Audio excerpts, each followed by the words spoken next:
Hey, what is going on, guys? It's DK. Back at you with another video here. Today, the 6-game NBA main set on Wednesday. Before I get into the video, if you guys are new to the channel, my name's DK. I make daily videos breaking down NBA, NFL, PGA, and esports, daily fantasy sports sites. Before we get into the video, I want to thank you guys again for the continued support. Seriously, in the last couple days has been overwhelming. We've had 500-600 concurrent people in the live stream. Thank you guys again.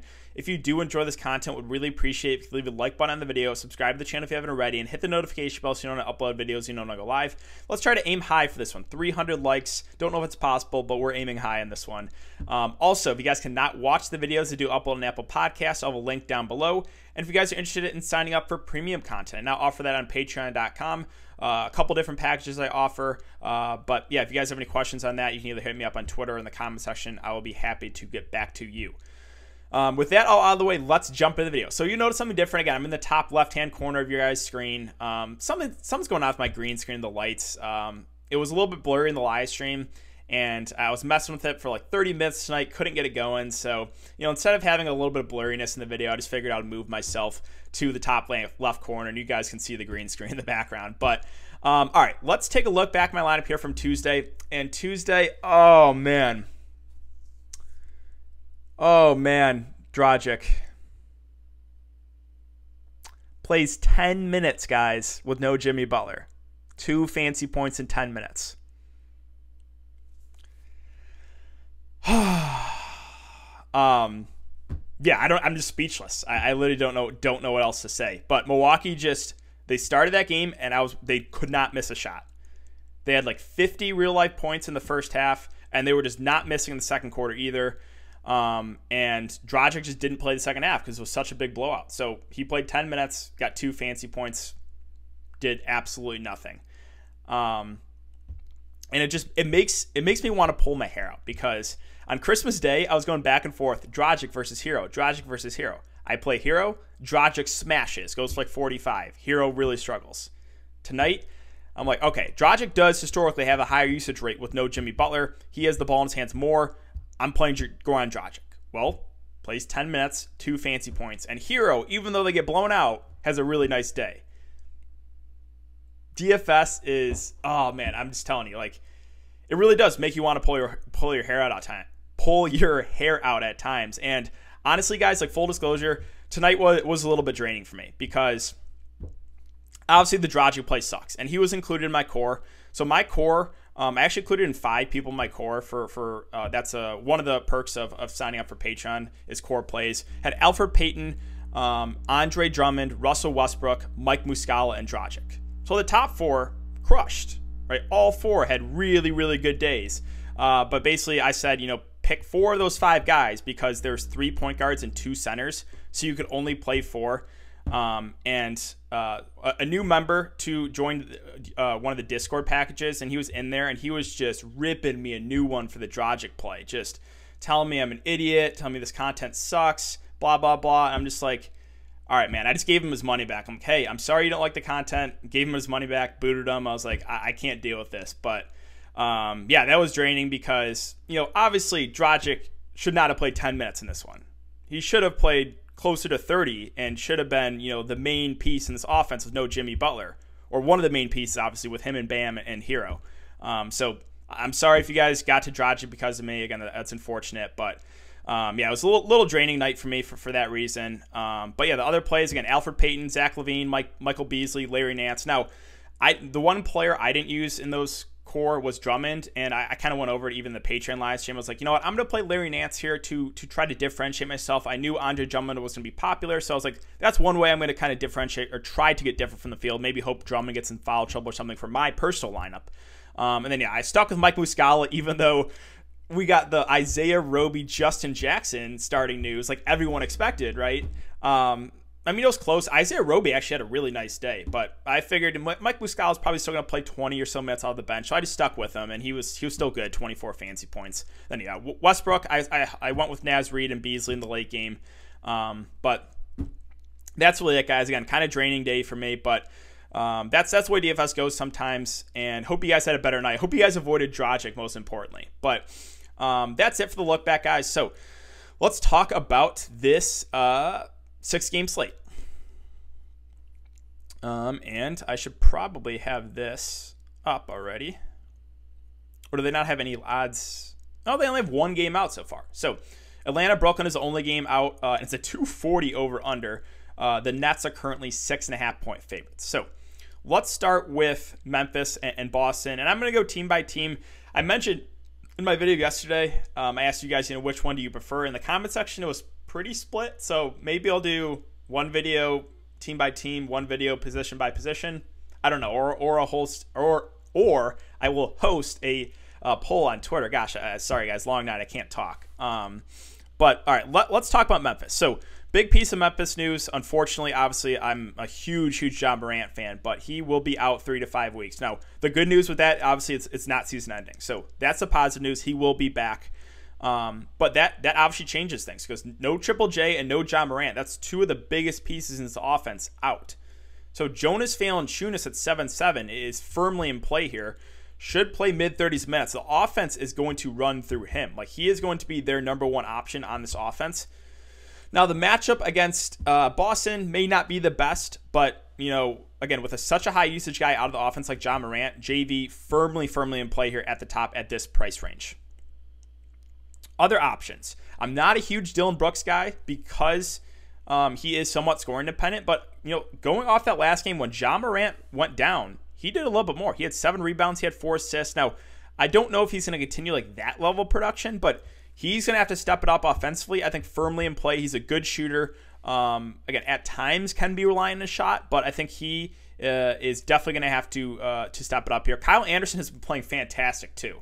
36 and 37 minutes, 45 and 41 fantasy points. Like, what has gotten into slow-mo Kyle Anderson? I have no idea. The price is up to $6K, but it's hard to argue what he's doing right now. So if you want to play him, I'm not going to talk you off him. Now, I think Tyus Jones will start for Ja Morant. Not confirmed. We don't have the starting lineup news confirmed, but I think that just based off the minutes, right? He kind of came in and played a majority of the minutes, played 35 minutes that last game when Ja Morant went down. Had a decent game, 9 points, 5 boards, 4 assists, and a couple steals.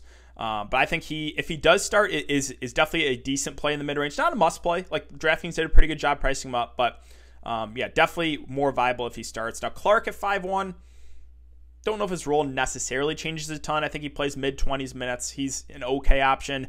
No DeAnthony Melton, so that is another guard out of this offense. He'll remain out for this game. So they're pretty thin at guard.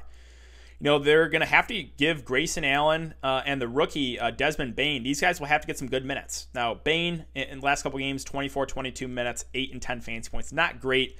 Grayson Allen will probably start shooting guard, play mid-20s minutes, a viable play, but again, kind of reliant on the scoring. These two guys are definitely in play, but not smash plays in my opinion. But like I said, they're pretty thin. So starting lineup should be Ja Morant, or Jonas Valanciunas, Dillon Brooks, Kyle Anderson, Tyus Jones, and Grayson Allen. And that leaves what? Clark, Bane, Gorgie Jang off the bench. So you'd figure probably one more guy would, maybe Conchar gets in the rotation. He probably will. So that'll probably be the 9-man rotation there for Memphis. But like I said, pretty short-handed. So guys have to step it up offensively if they're going to keep this game competitive. So JV, Brooks should be kind of the main pieces in this offense. Tyus Jones obviously looks like a decent play in the mid-range if he does start at point. And then you have a couple of viable value plays in Allen and in Bane at 3.6 and 3.3 respectively. Let's move on to Boston. So Boston, this is a decent spot for these guys against Memphis. Tatum's at 8.6. Brown is at 7.3. The issue I have, I guess, is there's a few guys at least that are pretty underpriced. We'll get to Kevin Durant, whose price just doesn't make sense in my opinion. Like, I think he is one of the best spend ups of the slate. So, am I going to prioritize these Boston guys over Kevin Durant? No, I'm probably going to prioritize KD over those guys. But the good thing with Boston now is Tatum, Brown, these are the guys that are doing everything for this offense, right? Because they're playing with lower usage guys now. Like Marcus Smart, who will have his one big game every 10 games. But then again, like Tristan Thompson, Daniel Tice, like there's not a ton of offensive talent on this team. So like, you really know where the production is coming from. Whereas last year, again, it was a very balanced attack. So I do like the matchup here too for Tatum and Brown. Definitely viable at the top in a good matchup. Other options, again, I'm not going to go to Marcus Smart at that price. Tristan Thompson's at 4.3K. I actually think it's okay. I think he'll probably get 20 to 25 minutes. He's a decent fantasy point per minute guy, so he's viable. Again, Robert Williams, minutes have been up and down on him, but another good point per minute guy. These are viable value plays for sure. You can always consider a guy, Jeff Teague. Last 2 games, I don't know how he finished tonight, but the previous 2 games, he had shot about 0 of 11 combined. But he should, come off the bench and be your high usage guy. They're giving some decent minutes to Peyton Pritchard at 3.4K. I don't think it's the worst play. But other than that, I think that's about it for Boston. So let's move on to Atlanta, Brooklyn. This is a game that I think looks pretty good, especially if you want to stack it up. Trae Young at 9.6. He's always in play in the top. And he's a guy that, at times, can be turnover prone, can have a somewhat low floor, but the ceiling with Trae Young is like 60, 70 fantasy points when he's really shooting the ball well. And this is a good matchup. Again, this game should be played at a fast pace, so I do like Trae at the top. Now, Capella is on the probable side, so that just kind of takes John Collins out of play for me. Like, I look to Collins when Capella's out when he can play more of the 5, so Collins, not super interested there.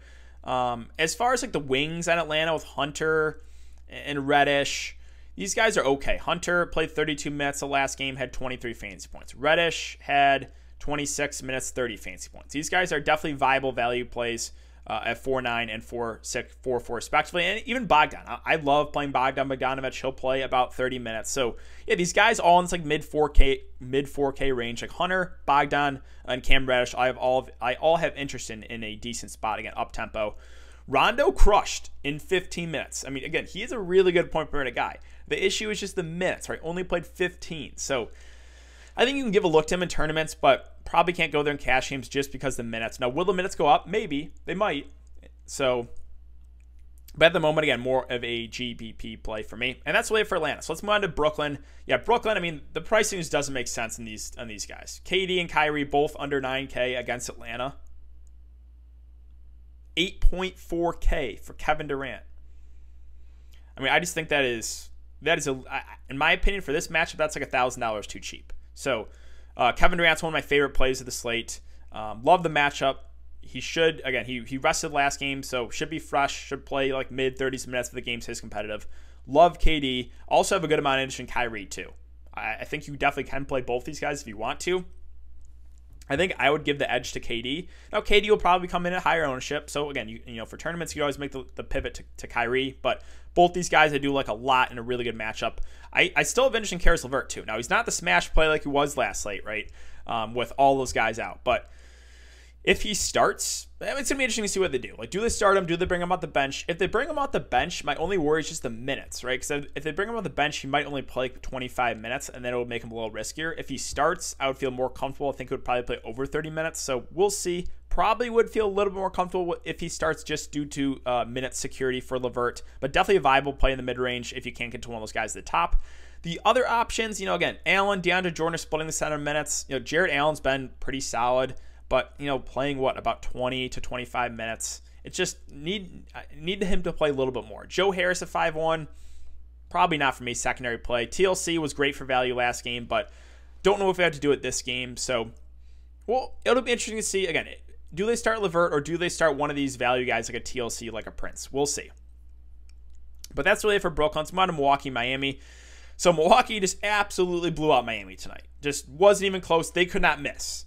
So, they're not going to shoot like that again. Giannis Antetokounmpo at 10.8K. The reason why he's in play here is this game should stay close. It should. I don't think we're going to blow out again. We'll see. I mean, if Jimmy Butler gets ruled out, obviously that increases the chance of a blowout. But, yeah, Giannis is firmly in play at the top. It's just, do you feel comfortable with enough of value in the slate to get him in there? Right now, just at the moment, there's not a ton of value. But again, things can open up. Like tonight, you got to stay on top of things, right? We had Jamal Murray ruled out. And obviously that propelled Monte Morris to become one of the best value plays and made, PJ Dozier more viable. So NBA DFS, again, is a grind. You have to stay on top of it all night long. But yeah, Giannis is, if you can get to him, he's a great play every single slate. It's just, again, do you feel comfortable with the value? Now, Middleton and Drew Holiday, they've been playing really well alongside Giannis. Like, they have. Middleton a little bit more consistent than Drew, but Drew's at 6'4", Middleton's at 7'4". I think these guys are pretty solid plays in the mid-range, and Budenholzer has been extending these guys a bit, right? Last season, they were playing 31, 32 minutes. he's been giving the main guys like 35+ minutes in close games. So Middleton, Drew Holiday, definitely viable there at 7-4 and 6-4 respectively. And if you can't get to Giannis, I am fine settling to one of these guys. Now, again, I would not expect them to shoot that well again, but yeah, definitely still viable in the mid-range. DiVincenzo, more of a secondary play. Same with Brook Lopez. Now, Bobby Portis is a guy that if you think the game blows out again, you probably want to look to him because he played 26 and 26 minutes in those blowouts. He's a guy that will get extended and a high-usage guy. So if you think the game blows out again, you probably want to look to Bobby Portis. If the game does stay competitive, I think we only get about 20-ish minutes from Bobby Portis. So it all depends how you think the game kind of flows, I guess. And that's really it from Milwaukee. So let's move on to Miami. Miami, the big news, obviously Jimmy Butler. So he was out tonight. We'll see. If he's out again, then it's the same guys. It's Bam, it's Hero, and yes, Dragic. Dragic is not going to play 10 minutes again. So if Jimmy Butler's in, then I think these guys are all secondary plays. They're not terrible plays, but I don't know if I'd prioritize any of these guys on this 6-game slate. So that's kind of my feelings. Also, like Kelly Olynyk got some decent run. He was back. I mean, this is so frustrating as Spolster. Kelly Olynyk will play 20 minutes one game, get a DNP the next, and then come out and play 20 minutes. Like, what? But I think if Jimmy Butler's out again, we should see Kelly Olynyk in the rotation. Should. So if he is out, you maybe give a look to Kelly Olynyk as a dart throw. And Kendrick Nunn was in the rotation, but I think mainly due to just the game blew out like right away. So, again, guys, it's Bam, it's Dragic, it's Hero for me if Jimmy Butler is in fact out. And I think the ownership's going to drop on Dragic. Obviously, he was pretty popular tonight. But, yeah, I would still like him. I would not expect 10 minutes and 2 fantasy points out of him again. Obviously, Hero in play too. Whoever, if Jimmy Butler's out, I will let you guys know if I play Dragic or Hero. If I do, play the other one. Make sure you play the other one. Because that's how it's been working for me last couple games there with those guys. Let's move on to Charlotte, Dallas. So this game also pretty intriguing on the Charlotte side. We have Hayward, we have Rozier, we have Devonta Graham. Hayward at 7'2", Rozier at 6'8", Devonta Graham at 6'6". I think my preferred options here are Hayward and Graham. Reason being, they're playing a few more minutes than Rozier. Hayward's had basically close to 50 fantasy points in 2 of the first 3 games. He's been really productive, stuffing the stat sheet. This game should be played at a faster pace, so I do like Gordon Hayward in the mid-range. I also do like Devonta Graham. Now, he is not going to continue to shoot this bad.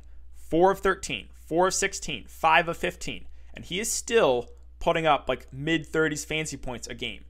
So when we get a good shooting Devonta Graham game, the upside is probably around 50 for him. So I still like Devonta Graham. I think a breakout game is coming soon. We just need him to have a half-decent shooting game. So I like Graham. I like Hayward. Don't mind Rozier, but I think I would prefer those guys. Again, 31 and 30 minutes for Rozier is the reason that I think I prefer Hayward and Graham. They're just playing a few extra minutes. Now, PJ Washington's at 5'4". He's kind of been my kryptonite. Like, when I play him, he completely busts. When I don't, he just smashes like the last couple of games. So which PJ Washington are we going to get? Now, this is kind of a different PJ Washington because there is no Cody Zeller. So he will play, when Bismack Biyombo's not out there, he will play the small ball 5, which is a pretty big boost to PJ Washington. He's a guy that's been stuffing the stat sheet, rebounds, assists. He can get some blocks and steals. I don't think he's going to be this productive, but if we get like 30-ish minutes from PJ Washington, definitely a play I like in the mid-range. Again, does get a boost playing the small ball 5. Bridges, Ball, don't know if we have to go there. Biyombo, I still think is a viable cheap play at 4.8. Again, there's not a ton of standout value in the slate. I think he plays about 30 minutes or so. Again, not a super high usage guy, but there's not a ton of great value. So Biyombo is definitely a viable play. And I think that's it for me for Charlotte. So let's move on to Dallas. Obviously, I like Luka at the top. Same thing I'll say, about Giannis Antetokounmpo. There's not a lot of downside to say. It's just, do you feel comfortable with enough pieces around them to get him in? I expect mid-30s minutes from him if the game stays competitive. It should. No one on Charlotte is going to be able to stay with Luka. So I do like Luka a good amount at the top. If enough value opens up, I think I would prefer Luka to Giannis. It's close, but definitely like him at the top if you can get to him. Now, we got to monitor Josh Richardson's status because he is currently questionable. If he misses, this is where we could get some value. Because if he's out, who would start for him? I think they could start, one of those guards, whether it be Brunson or Trey Burke. Maybe they start Maxi Kleba and go like a bigger lineup. I don't know. I think they have a couple different options they could do. But yeah, if Jay Rich is out, there's definitely possible value here, depending on who starts. I would think it would be one of Brunson or Burke, or maybe they go with a guy like Maxi Kleber. So got to monitor that news. If Josh Richardson plays, I actually think he's a pretty nice play in the mid-range. In the games that have stayed competitive, he's been pretty solid. He'll play, mid-30s minutes, even in blowouts, 27, 31 fancy points. So if he does play and there's no limitations, I think he's a decent play in the mid-range. Hardaway's more suited for GPPs for me just because very reliant on the scoring. So don't hate him, but again, more of a GPP play. Now, Dorian Finney-Smith at 4-5, I think is a decently, safe option. He should play about 30 minutes, a lower usage guy for sure, but I think he's viable on a slate that there's not a ton of great value plays. The centers, they will rotate some centers. Like Dwight Powell's played 18, 24, 18 minutes. Maxi Kleber, 17, 20, 17. I expect these guys to be like the majority, or play the majority of the minutes at the center position. Like Boban, Willie Cauley-Stein might get worked in a bit, but again, they kind of played in some of these games due to garbage time. So if you want to take, a shot in one of those guys, you can, but I don't know if one really stands out. And then, yeah, possibly here with value, Brunson, Trey Burke, right? These guys, if Josh Richardson is out, might play a bit more. They might start one of them. We'll see. So got to monitor that news. That is pretty big news. Could open up some value there on the Dallas side. 2 more games, guys, LA and San Antonio. So big news here. LeBron James is once again questionable. He was questionable the last game against Portland and did play and looked good. So this is, again, slate-changing news. If LeBron James is out, then obviously Anthony Davis looks good, and then Schroeder, Kuzma become really good plays in the mid-range, so got to monitor that news. If LeBron James is in, I still have interest in these Lakers guys. Like LeBron, AD are going to be obviously the main components of the offense, should play mid to high 30s in minutes. So both those guys are definitely viable. If they're both healthy, obviously, again, if LeBron is out, I want to look to AD and probably one of Schroeder or Kuzma. Harrell at 7K, this is a little pricey for me. I'm probably not going to go there. He's a guy I would look to if like Anthony Davis is out, but yeah, probably not going to get 7K Montrezl Harrell. Now, Dennis Schroeder, it's really good to see he played 36 minutes that last game. He was a guy playing like high 20s minutes, 36 in a competitive game. If he's going to get mid-30s minutes, I think Dennis Schroeder is a really solid value play already in the mid-range. And if LeBron James gets ruled out, then Schroeder becomes one of the best plays of the slate. So, yeah, I do like Dennis Schroeder, good amount there at that price. Kyle Kuzma's at 5.9K. Only viable if LeBron James is out. LeBron James is in, I have no interest in Kyle Kuzma. The secondary options here for the Lakers, like KCP relying on the scoring. I don't know if we have to do it at 4-9. Marc Gasol actually has been somewhat decent. He had that big game 2 games ago at 18 fantasy points in 19 minutes. He'll play about 20 minutes. If there's not a ton of value that opens up, I mean, you can give a look to him, but I'm not super excited about that either. And last guy I'll mention here is THT. If LeBron James does get ruled out, we could see like 15 to 20 minutes of THT, possible value play. Again, he was a preseason GOAT if you guys followed me for the preseason NBA. But that's it for the Lakers. Let's move on to the Spurs. So Spurs, the prices came down on these guys. We have DeRozan, and Aldridge at 6'9", 6'3", respectively. DeJounte Murray at 6'1". Aldridge is a guy that, hasn't been playing a ton of minutes, not been doing a ton. Don't have a lot of interest there. Now, DeRozan and DeJounte Murray a little bit more viable here. DeRozan under 7K. Kind of struggled that last game. Shot the ball 3 of 12. Again, shot the ball terribly. But previous games, he had 56 and 49 fantasy points. So at a price of under 7K, he's still a guy that can go out and get you 40 to 50 fantasy points. So DeRozan, definitely in play here. Not necessarily the best matchup, but I do like the price. I also like the price in DeJounte Murray. Same thing I'll say, right? He'll play about 30 minutes. He's a guy that can stuff the stat sheet. The matchup, sure, might not necessarily be the best, but price tags looks pretty good on DeJounte Murray and on a guy like DeMar DeRozan. The secondary options for the Spurs, we have guys like Keldon Johnson, Rudy Gay, Lonnie Walker. These guys are fine if you land on them. And Keldon Johnson, had a really good game the last time out. I don't know if he continues to play this well. Like for me, I probably would rather get to DeJounte Murray at a similar price, not ruling out Keldon Johnson. I just don't know if he continues to play this well. Rudy Gay, minutes have been a little up and down on him. 21 the first game, but then 27 and 28. So, how many? It's hard to trust Popovich and these kind of like wing guys, like Lonnie Walker too. Minutes a little up and down. 35, then 20 or 34, then 25, then 34. Right. So, the price on Lonnie is pretty cheap. So. I think these guys in the mid-range are fine plays, but no one that really stands out as like an amazing play to me. And then below that, I mean, Patty Mills at 3.8K probably gets 20 to 25 minutes. There's not a ton of value on the slate. So, yeah, him below 4K, I think it is definitely a viable value play. Jakob Poeltl actually has been getting some decent run off the bench, 19, 19, 23 minutes. And they've kind of been taking it easy on Aldridge's minutes. So, man, possible value here. But that's really it there for the Spurs. So, last game here, Portland and the Clippers. Lillard at 10K, it's just too pricey for me. He can still go out and get you 50 fantasy points, but I don't want to pay 10K for Lillard. McCollum at 7.9 has been really solid last two games. 66 and 50 fantasy points. So, does he continue this level of production? Probably not, but he has been playing really well. 11 assists, 8 assists, that's good to see. So, yeah, CJ is looking like he's taking a leap forward this year. But I don't know if he continues to play that well. Still viable, but not my favorite play. Yusuf Nurkic at 6.7. Issue here is just the minutes. 22 the first game, then 35. Again, overtime to 30, and then 26. So how many minutes are we going to get from Yusuf Nurkic? I would say 25 to 30. That's not as much as we were getting last year, right? He was a guy that, healthy in the bubble, would get like 35 or so minutes. So does make him, more of a secondary play. I'm a huge Yusuf Nurkic fan, but I don't know if I can do it because of the minutes. Now, we do have Melo back, so kind of hurts Covington, kind of hurts Jones Jr. Gary Trent Jr. came in and shot the ball really well, but he's questionable. So, yeah, those guys are all secondary plays. I will mention Enes Kanter at 4.4. Again, there's not a ton of standout value here.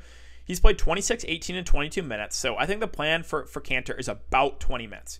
He's a good point per minute guy. At 4.4, I think he's firmly in play for value at that price.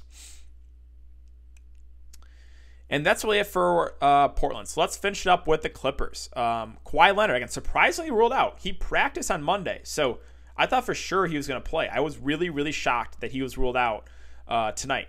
But if he is ruled out again, then Paul George becomes a really good play at 8.5. And then we look to guys like Lou Williams and Kennard and Batum become very viable value plays. So, again, this could change the slate if Kawhi Leonard is out. Unfortunately, it is the late game, standalone late game by an hour and a half, so we might not get this news, which would make the slate a bit tricky. But, yeah, if Kawhi is out, got to like Paul George at the top, and then Lou Williams, Kennard, Batum, these guys all get a boost. If Kawhi Leonard does play, I don't know if one play really stands out here on the Clippers. I mean, it is a good match against Portland. I would probably prefer Kawhi to Paul George if you're going to make him pick if Kawhi is healthy.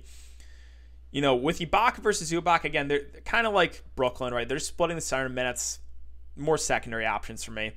Lou Williams, this is dependent on the status of Kawhi Leonard. If Kawhi Leonard is out and Lou plays like mid-20s minutes, I think he's a pretty nice play in this range, does have upside. It's kind of struggled to start the year, but we know the upside is there with a guy like Lou Williams. And other than that, Beverly at 5K would be like a secondary option for me. Again, Nick Batum and Luke Kennard would become pretty solid value plays if Kawhi Leonard is out. And then, as far as bench guys, maybe they give a guy like Terrence Mann to the rotation or maybe Reggie Jackson, but don't know if we have to go there. So I think that's going to do it for the video today, guys. If you have been enjoying the content so far, I'd really appreciate it if you leave a like button on the video, subscribe to the channel if you haven't already, and hit the notification bell so you know when I upload videos, you know when I go live. But yeah, thanks again. I hope you guys all have a great night, and I will see you all tomorrow in the live stream.